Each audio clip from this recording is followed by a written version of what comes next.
बिस्मिल्लाहिर्रहमानिर्रहीम। अस्सलाम वालेकुम मेरे किसान भाइयों, मैं हूं आपका होस्ट सनाउल्लाह बलोच और आप देख रहे हैं सनाउल्लाह एग्रेरियन यूट्यूब चैनल। तो मेरे किसान भाइयों, आज हमारे साथ मौजूद हैं मोहम्मद खालिद मंझोटा साहब, जो कि मास्टर ट्रेनर हैं मैंगो ग्रोवर के लिहाज से। डिस्ट्रिक्ट मुजफ्फरगढ़ का एरिया जो है इनके पास है और कैबी इंटरनेशनल में जो है ये काम कर रहे हैं। जो एक प्रोजेक्ट है, establishment of model farm project है कैबी इंटरनेशनल का, कि जिसमें ये काम कर रहे हैं। और इसके साथ साथ मैं ये भी बताता चलूँ कि ये एम फिल बागबानी शोबा से जो है इनका ताल्लुक़ है। और स्पेशली जो है 2-3 साल से जो है ये अपने सऊद पंजाब के एरियाज़ में जो है उनकी लोगों की खिदमत कर रहे हैं, उनकी कंसल्टेंसी प्रोवाइड कर रहे हैं और उनको बता रहे हैं कि मैंगो प्रोडक्शन के हिसाब से, स्ट्रॉबेरी की प्रोडक्शन में। और बहुत बहुत शुक्रिया इनका जो आज इन्होंने हमें टाइम दिया है। तो अस्सलाम वालेकुम। वालेकुम सलाम। क्या क्या हाल हाल है सुना खालिद भाई? भाई, ठीक, ठीक है शुक्र आप? खैरियत अल्हम्दुलिल्लाह। है? आप सुना ठीक है? अल्हम्दुलिल्लाह, अल्लाह का शुक्र है।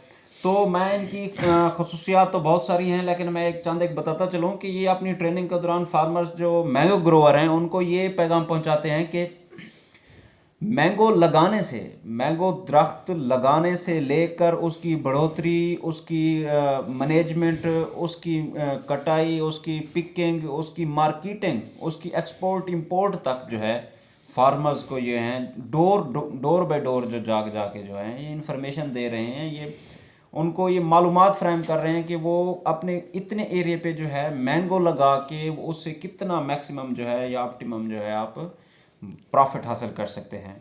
तो आज हमारे साथ खालिद भाई, आप सब हमारे जो किसान हैं, हमारे देखने वाले हैं, उनको बताएंगे कि आपने ऑफ सीजन मैनेजमेंट में जो है मैनेजमेंट करके आप मैंगो की जो है पैदावार आप कैसे बढ़ा सकते हैं। तो हमारे फार्मर को आप ये इन्फॉर्मेशन दें। जी सनावला भाई, मेहरबानी आपकी। तो सबसे पहले तो मैं आपको प्रोजेक्ट का इंट्रोडक्शन करा लेता हूँ कि जो है लफ्ज़ है EMFP, establishment of model farm project. इसमें एक लफ्ज़ आ रहा है कि मॉडल बनाना है हमने। तो ये जो इस का मोटो है इस केबी का या इस प्रोजेक्ट का, कि मॉडल बनाना है हमने, मैंगो को मॉडल बनाना है। आपको पता है कि हमारे पाकिस्तान की 3 चीज़ें हैं जो कि पूरी दुनिया में मशहूर हैं। एक हमारे इस रीजन का मैंगो, साउथ पंजाब रीजन। जी, और मीन के मुल्तान मुजफ्फरगढ़। हालांकि मुल्तान का नाम आता है लेकिन मुजफ्फरगढ़ का मशहूर है, बिल्कुल, खानगढ़ क्योंकि एरिया। हमें, जी। उसके बाद आ जाता है हमारा किन्नो। ये चीज़ें बहुत मशहूर हैं। तो हमें अल्लाह ताला ने मौका दिया इधर मैंगो के लिहाज से। तो इसमें लफ्ज़ है कि मॉडल, कि हमने मॉडल बनाना है। अब किसी चीज़ का मॉडल बनाना तो सबसे पहले उसकी बुनियाद रखी जाती है। अब और इस प्रोजेक्ट का एक और भी लिंक है कि फार्मर को एक्सपोर्ट करवाना, कि हमने जो ये एक्सपोर्ट क्वालिटी आप पढ़ते हैं कि हमारा मैंगो किस तरह का होना चाहिए, बहरहाल मवाले किस तरह की डिमांड कर रहे हैं। तो उस हवाले से हम फार्मर को कि ऑफ सीज़न के एक बार उसने फल ले लिया ना, तो उसके फल तोड़ने के बाद उसके अगले फल तोड़ने तक, एक्सपोर्ट करने तक हम लीड करते हैं। ठीक है। तो सबसे पहले चलो, आपने पूछा कि ऑफ सीज़न में क्या करते हैं। हाँ, एक बार हमने फल तोड़ लिया अगस्त सितंबर में। फार्मर उसके बाद भूल जाता है कि मेरा बाग था ही या जी नहीं था। हाँ, तो सबसे पहले अब आपको ये बता रहे हैं कि उसके बाद क्या करना चाहिए। तो हमें पता होता है कि जो चीज़ फल देती है, चाहे जानदार है, इंसान है, जानवर है, ये भी तो हमारे जानदार है ना। तो वो उसकी बहुत ज़्यादा एनर्जी इधर ज़ाय हो जाती है। और मैंगो के अंदर ये कंसर्न किया जाता है कि जब आपने फल तोड़ना है तो उसके 20 दिन तो पक्के हैं कि पानी बंद कर दे। उसका ये रीज़न आ जाता है कि अगर आपने पानी लगाए हुआ है तो जो फ्रूट है हमारा, उसका कलर नहीं बनेगा, शेप नहीं आएगी, उस पर फंगस आ जाएगी। क्योंकि ठीक है। पकने के बाद आपने देखा होगा कि बहुत सारे जो मैंगो होते हैं उनका मुंह जो होता है वो ब्लैक हो जाता है। वो ठीक है। इसी वजह से हो जाता है कि अगर आपने पानी लगाया ना, तो उस वजह से हो जाता है। तो इसकी सबसे पहली मैनेजमेंट ये है कि हमने 30 दिन से पानी बंद किया होता है, और खादें हमने तकरीबन महीना डेढ़ से बंद की होती हैं। फ्रूट तो बन रहा होता है, खुराक ले रहा होता है, तो पौधे को अपनी सेहत की ज़रूरत होती है। तो फल तोड़ने के बाद हमें सबसे पहले क्या करना चाहिए, उसकी काट छांट करनी चाहिए, शाख तराशी करनी चाहिए। ठीक है। जो सबसे मेन मकसद है कि जो सूखी लकड़ी है, जो शाख सूख गई है, या जिस पे बीमारी आ गई है, या जो जिसने अगले साल फल नहीं उठाना, क्योंकि फार्मर को भी पता होता है जो मीन के मैंगो में होते हैं, तो वो करते नहीं है ये सिर्फ। गैर ज़रूरी ब्रांचेस जो हैं लगी रहती हैं। हम उनको जगाने के लिए गए हुए हैं कि इनको जगाएं कि काम करें। अब 24 घंटे के अंदर अंदर या एक दिन के अंदर 2 दिन के अंदर कोई मसला नहीं होता, उसने काट छांट कर दिया है। अब आपको पता है कि काट छांट करने के बाद सबसे पहले दूसरा मकसद की ये होता है कि उसको फर्टिलाइज़र ज़रूरत है, खुराक की ज़रूरत है, क्योंकि उसने फालतू दे दिया। अब पौधा बहुत ज़्यादा स्ट्रेस में है, पानी भी नहीं दिया, खाद भी नहीं दी। तो सबसे पहले काट छांट करने के बाद जो ही हम उसे खाद डालते हैं, अब खाद कौन सी डालनी है उस वक्त, ये भी मेन सवाल आ सकता है कि खाद कौन सी डालनी है। तो उस खाद डालते हम हल्के खादों के बारे में बता देता हूँ कि यूरिया में नाइट्रोजन होती है। नाइट्रोजन का काम क्या होता है कि हम डेवलपमेंट, बढ़ोतरी, झाड़ बढ़ाना। क्योंकि मैंगो ग्रोवर को उस वक्त फ़ायदा होता है कि उसका अगर आम अगले साल इस फल तोड़ने के बाद जितनी ज़्यादा झाड़ बनाएगा तो उसको उतना ज़्यादा फल मिलेगा। तो झाड़ मराने के लिए फार्मर को चाहिए कि यूरिया खाद का इस्तेमाल करे। वो हम मिकदार भी बताते थे, आप जहाँ ट्रेनिंग देते हैं ना कि पौधे का झाड़ के मुताबिक 1 फुट में नाइट्रोजन कितनी चाहिए। अगर क्योंकि बाकी फार जो पौधे होते हैं उनको ये चाहिए होता है कि उनके उम्र देख के दिया जाता है, लेकिन जो मैंगो है इसका झाड़ देख के खाद कहाँ डालनी है, कितनी डालनी है, ये सारी चीज़ें हम बताते हैं फार्मर को जाके, और अल्हम्दुलिल्लाह इसका बहुत बड़ा रिजल्ट आ रहा है। अच्छा, सबसे पहले क्या करना चाहिए, इसको काट छांट करनी चाहिए। फिर उसके अच्छा फार्मर कहते हैं कि भाई हमारा तो इतना घना बाग है 30-40, क्यों काट छांट करें, काट छांट कैसे करें, ये मुश्किल है।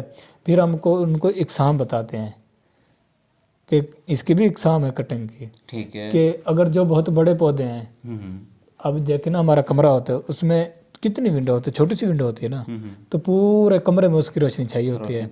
तो हम उनको कहते हैं भाई आप ना करें, आप जहाँ सूरज वाली साइड है वहाँ से थोड़ा सा रास्ता बना दे सूरज की रोशनी के आने का। आगे आपको पता है सूरज की रोशनी जहाँ भी किसी जगह से टकराती है तो दूसरी तरफ मुड़ जाती है, तो वो सारे पौधे को क्या मिल जाएगी, रोशनी मिल जाएगी। रोशनी की ज़रूरत जो है पौधे की पूरी हो जाएगी। पूरी हो जाएगी। रोशनी का मकसद क्या है, एक तो हर पत्ते पे जब रोशनी जाएगी उसका फोर्स अमल ज़्यादा होगा तो खुराक ज़्यादा बनेगी।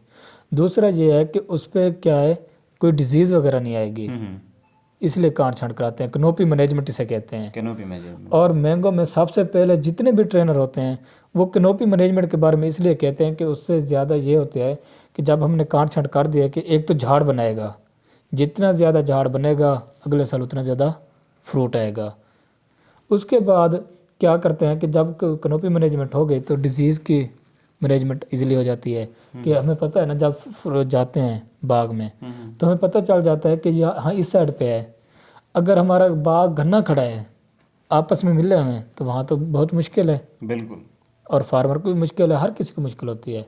अच्छा, उसके बाद काट छांट का दूसरा फ़ायदा क्या है, एक तो पौधे की सेहत अच्छी हो जाती है, दूसरा अगले साल के लिए वो फ्रूट ज़्यादा उठाता है। बिल्कुल। तीसरी बात क्या है कि उसमें लेबर का खर्चा कम आता है, लेबर कंजप्शन कम है। कंजप्शन, क्योंकि हम मैनुअली मतलब ये जो करते हैं फिर हम मशीनरी पे आ जाते हैं स्प्रे करने के लिए। इंसेक्टिसाइड का स्प्रे तो होता है, पेस्टिसाइड का स्प्रे होता है, मैक्रोन्यूट्रिएंट का स्प्रे होता है मैंगो में क्वालिटी बढ़ाने के लिए। फोलियर एप्लीकेशन बहुत ज़्यादा हो रही है। अच्छा, उसके बाद हमने काट छांट कर दी है, अब हमने क्या करना है, फर्टिलाइज़र कौन सी देनी है कि सबसे पहले हमने कौन सी देनी होती है, यूरिया, जिसने झाड़ बढ़ाना है। तो इस मैंगो के अंदर ये किस्म है कि सबसे पहले ये झाड़ बनाता है, उसके बाद ये क्या करता है, डीएपी जो देते हैं फास्फोरस का, आपको पता है कि उसने क्या करना होता है, जड़ें बढ़ानी होती हैं, बेसल फर्टिलाइज़र के तौर पर। हाँ, तो देते भी बेसल हैं सबसे पहले फ्रूट तोड़ने के बाद ही। ठीक है। तो जब ये कर लेता है पौधा, अपनी झाड़ पूरी कर लेता है, फिर जड़ें पूरी कर लेता है, फिर ये क्या करता है, डॉर्मेंसी पीरियड में चला जाता है पौधा ठीक है, मैंगो का। ठीक है। तो ये डॉर्मेंसी में चला जाता है। तो अब इसमें मेन अहम काम कौन से हैं, सबसे पहले काट छांट करना, उसके बाद फर्टिलाइज़र। अगर ये तो, और तीसरा काम क्या है, उसकी आपाशी टाइम पे करना, आपाशी के बाद तहफ़्फ़ुज़। अगर ये 4 काम हम कर लेते हैं ना तो हम जैसे एक्सपर्ट कोई नहीं है, लेकिन करते नहीं हैं। तो इसी वजह से हम फार्मर के पास जाते हैं कि आप आया कि ये काम करें, और फार्मर से करवाते हैं। अब विंडो पर उन्हें कराना बहुत मुश्किल होती है क्योंकि कटिंग तो कोई करता नहीं है। अब विंडो करवाते हैं हम उनसे फिर हम उनको सब्सिडीज कर रहे हैं ना इसमें, सब्सिडीज 50% पे उनको मशीनरी दे रहे हैं। ठीक है। इनके जो इसमें कटर टूल जो यूज़ होते हैं, आप पहले हल चलाते थे, हमने हल का मना किया है कि आप हल ना चलाया करें, जड़ों को नुकसान। जी आप रोटीवेटर करें, क्योंकि रोटीवेटर 2 इंच तक चलता है, 3 इंच तक। रोटावेटर नीचे नहीं जाता। जी हमने रोटीवेटर पे भी 50% उनको सब्सिडीज दी हैं, फार्मर ले भी रहे हैं। उसके अलावा अब झाड़ ज़्यादा बना और वो कहते हैं इधर हम वीड्स को कंट्रोल नहीं कर सकते। अब आपने देखो कि हाथ वाले रूटर आ गए हैं जो छोटे 6 हार्स पावर से लेकर 15 हार्स पावर तक हैं। ठीक तो है। वो फार्मर लेकर वो आराम से खुद वो चला लेते हैं, हाथों से चला लेते हैं। जी वो भी मैनेजमेंट में आ जाते हैं इसमें। अब कौन कौन से पहले आपको बताया कि सबसे पहले इसकी काट छांट करनी चाहिए। काट छांट करने के बाद फर्टिलाइजर पड़ जाए। अब फर्टिलाइजर देने के बाद क्या करना चाहिए, इसका पानी का ख्याल रखना चाहिए कि टाइम पे पानी दें, टाइम पे अपाशी पानी। और उसके बाद इसका तहफ़्फ़ुज़ है, ठीक है, डिजीज से, इंसेक्ट पेस्ट से तहफ़्फ़ुज़।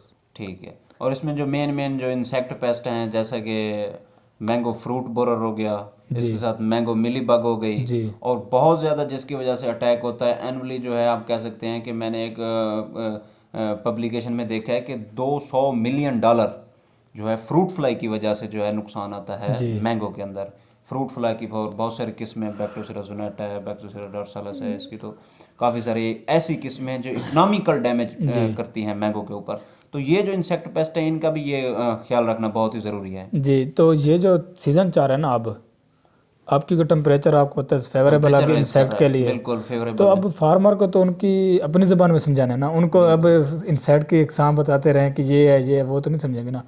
अब ये जो अब आ रहा है क्या है, तेला है, तेले का, ठीक है, इसे मैंगो हॉपर जिसे कहते हैं, ठीक है।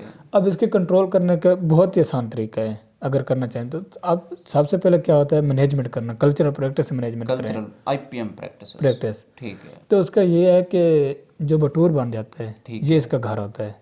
अच्छा, बटूर इसका मस्कन है इस तेले का, जी ठीक है। इसको ख़त्म कर देना चाहिए सबसे, इसका तदारुक करना चाहिए। जी अच्छा सबसे पहले क्या है इसका कि काट छांट करनी चाहिए। ये हमेशा वहाँ जाता है जहाँ, अब आप भी शायद पढ़े लिखे हैं, आपको पता होगा कि ये 2 जगह बार आते हैं। एक सर्दियाँ ख़त्म शुरू हो, जब सर्दियाँ ख़त्म हो रही हैं तब ये एक्टिव हो जाता है, और दूसरा जब गर्मियाँ ख़त्म हो रही हों। मीन के अब ये आप खुद अंदाज़ा कर लें कि फरवरी, मार्च, अगस्त, सितंबर, ठीक है, सितंबर ये उस वक्त भी, हाँ उस वक्त हमारे फ्रूट को, अब ये कहाँ उस वक्त किस चीज़ पे होता है कि हमारी जो न्यू ब्रांचेस आ रही होती हैं, ठीक है, न्यू ब्रांचेस पे आके अटैक करते, फिर हम कहते हैं ये बीमारी वो भूर से बन जाता है ब्लैक सा। बिल्कुल बिल्कुल। और जो अब है, अब हमारे ये भूर पे आ गया है, ये उसको ख़राब करेगा। ये 2 सीज़न इसके कंट्रोल करने। अब कंट्रोल किस तरह है कि आप उस वक्त क्या करें, काट छांट करें।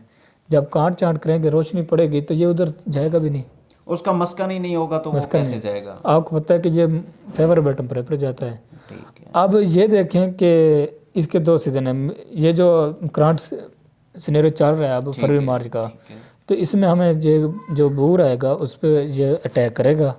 तो उससे हमें ये चाहिए कि जो बटूर पे अटैक हो इसका, तो ये ख़त्म कर जाना चाहिए।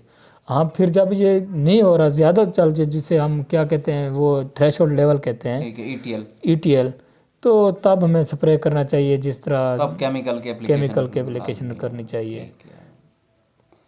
तो ये है मीन कि अब ये हो रहा है। तो बाकी तो इंसेक्ट को आपको पता है फिर टाइम के साथ। तो अब जो सीज़न है ना, फार्मर को ये हम पैगाम देना चाहते हैं कि इसको ज़्यादा से ज़्यादा कंट्रोल करें। ठीक है। मैंगो की जो है ऑफ सीज़न मैनेजमेंट करके हमारे जो किसान हैं वो ज़्यादा से ज़्यादा जो है पैदावार मैंगो की ले सकते हैं। स्पेशली अगर बात करें इस साउथ पंजाब की, क्योंकि इसको 2 दरियाओं, 2 से 3 दरिया लगते हैं, बल्कि चनाब के अंदर तो झेलम भी आ जाता है। तो ये जो दरियाई ज़मीन है इसमें जो है मैंगो की प्रोडक्शन और सिट्रस की प्रोडक्शन जो है ज़बरदस्त हो रही है। जैसे लिया डिस्ट्रिक्ट हो गया, मुजफ्फरगढ़ हो गया, और मुल्तान डिस्ट्रिक्ट के कुछ एरियाज़ हैं। तो इधर जो है मैंगो प्रोडक्शन, पानी की एक अच्छा पानी, मीठा पानी है, क्योंकि सिंध दरिया भी मिलता है, चनाब भी मिलता है, और जायका नहीं है ये दुनिया में। खानगढ़ का जो आम है, मैं कहता हूँ कि दुनिया में इसका जायका नहीं है। आपको पता है भाई, ये जो 5 नंबर पे है, और ये चाइना हमारा आम लेता है, दुनिया का नंबर 1 है वो एक्सपोर्ट से। अच्छा, एक्सपोर्टर जो है चाइना है हमारा। चाइना हमसे ज़्यादा लेता है। क्यों लेता है? क्योंकि हमारा जायका ज़बरदस्त है ठीक है, ज़बरदस्त। और न्यूट्रिशन के लिहाज से भी हमारा मैंगो ज़बरदस्त मैंगो तो है। वैसे भी है कि किंग ऑफ फ्रूट कहते हैं, बिल्कुल बादशाह है फ्रूट का, क्योंकि हाईली न्यूट्रिटिव जो है फ्रूट है। तो हम फार्मर को इस बारे में बहुत ज़्यादा ट्रेनिंग दे रहे हैं कि आप ये मैनेजमेंट करें। जब ये मैनेजमेंट करेंगे तो तब आपका आम एक्सपोर्ट होगा। और हम खुद एक्सपोर्टर के साथ मिला रहे हैं। आपको ये भी खुशी होगी कि ये जो डीजी खान है हमारा, ठीक है, वहाँ हमारा 7-8 मार्च को एक्सपो हो रहा है, जहाँ हम फार्मर का एक्सपोर्टर से लिंक करवाते हैं। ठीक है, डायरेक्ट लिंक करवा रहे हैं कि मिडल माफिया से फार्मर हमारा बच जाए। ठीक है, तो ये एक ज़बरदस्त खबर थी और एक मुफीद मालूमात थी जो अपने किसानों तक पहुंचाना जो है बहुत ही ज़रूरी था। तो उम्मीद करता हूँ ये वीडियो आपको पसंद आएगी। अभी तक जिन लोगों ने हमारा चैनल सब्सक्राइब नहीं किया वो चैनल सब्सक्राइब करें और बेल आइकॉन को प्रेस करें, ताकि हमारी आने वाली हर वीडियो आपको जल्द अज जल्द मसूल हो सके। अपने मेज़बान सनाउल्लाह बलोच को दीजिए इजाज़त। वास्सलाम। सही है।